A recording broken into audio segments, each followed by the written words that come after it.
দফায় দফায় ভোটের প্রচার এবং তৃতীয় চতুর্থ দফা পঞ্চম দফা ষষ্ঠ সপ্তম এবং তৃতীয় দফার ভোট মাঝে আর একদিন আগামী পরশু 7 তারিখে। কিন্তু এই ভোটের পারদ যেমন চড়ছে তেমন উত্তেজনার পারদও চড়ছে দিকে দিকে।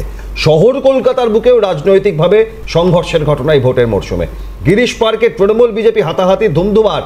উত্তর কলকাতা লোকসভা কেন্দ্রের বিজেপি প্রার্থী তাপস রায়কে গো ব্যাক স্লোগান, তৃণমূলের পাল্টা জয় শ্রীরাম স্লোগান। বিজেপি কর্মীদের দুপক্ষের হাতাহাতি, 2 বিজেপি কর্মী জখম হলেন। প্রথমে ফুলবাগানের ছবি গতকাল দেখিয়েছিলাম, তারপর একই সঙ্গে গিরিশ পার্কেও এই পরিস্থিতি। সপ্তম দফায় শেষ দফায় উত্তর কলকাতার ভোট, কিন্তু তার আগে তৃতীয় দফার আগেই দফায় দফায় ঝামেলা অশান্তি ফুলবাগান থেকে। খবর বিভিন্ন জায়গা থেকে আসছে এবং এই মুহূর্তে যে ছবি আমরা দেখানোর চেষ্টা করছি, এটা তাপস রায়কে গো ব্যাক স্লোগান তৃণমূলের। আর আমরা জানি যে ইতিমধ্যে, কারণ এই কলকাতা উত্তরের একেবারে হাই ভোল্টেজ বিজেপি প্রার্থী তাপস রায়, শুধু তাই নয়, দুপক্ষের এই বচসা হাতাহাতিতে মহিলা বিজেপি কর্মীও জখম।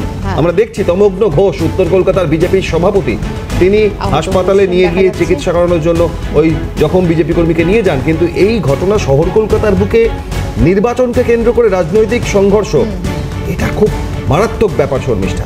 একদমই। এবং তৃণমূল বিজেপি উভয়ের বেশ কিছু প্রতিক্রিয়া আমরা পাচ্ছি, কারণ অভিযোগ পাল্টা অভিযোগ তো রয়েছে। দুপক্ষেরই বক্তব্য শোনাবো। আমাদের কোন লোক কাউকে মারে। কিছুক্ষণ আগে আমরা ঘন্টা 3-4 আগে একটা মিছিল করে চলে এসেছি।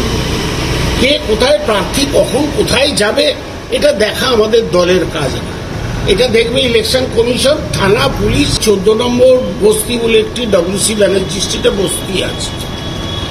বিজেপির মুশকিলটা কি জানে, আমি অশিক্ষিত বলছি না, তবে বাংলার কালচার নিয়ে মোটেই শিক্ষিত না। সেখানে গিয়ে জয় শ্রীরাম গেছে, মা শীতলা দেখতে গিয়ে জয় শ্রীরাম করছে।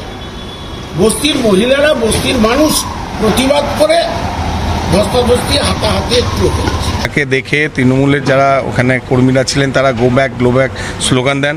আমাদের 26 নম্বর ওয়ার্ডের যিনি নেতৃত্ব দেন, বস্তি সেলের আমাদের কনভেনার প্রার্থী ছিলেন কেএমসি ক্যান্ডিডেট শশীগঞ্জ, রাকেশ সিং, ওনারা উপস্থিত ছিলেন। তো ওনাদের প্রেজেন্সে, আরও কার্যকর্তাদের প্রেজেন্সে গো ব্যাক স্লোগান দেওয়ার পর তাপসদা ওখান থেকে চলে যান। ওনার চলে যাওয়ার ঠিক পরই কিন্তু ওনাদের উপরে, রাকেশ সিং আর শশীগঞ্জের উপরে টিএমসির কার্যকর্তা বাচ্চু, তারপরে চিরঞ্জিত অধিকারী, গোবিন্দ, কাজু বর্মন এবং বুবু বর্মন এবং আরও প্রায় 25-30 জন এনাদের দুজনের উপরে চড়াও হয়, এনাদের মারধর করে। এখন শশীদির অবস্থা খুব একটা ভালো না, ওনাকে মেডিকেলে নিয়ে যাওয়া হয়েছে, মেডিকেলে উনি ভর্তি রয়েছেন।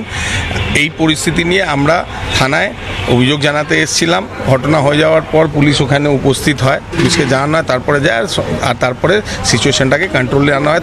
একটা সন্ত্রাসের সৃষ্টি, যাতে 26 নম্বর ওয়ার্ডের মানুষ ভালোভাবে শান্তপ্রিয়ভাবে ভোট দিতে পারে, এই সন্ত্রাসের একটা বাতাবরণ তৈরি করার চেষ্টা।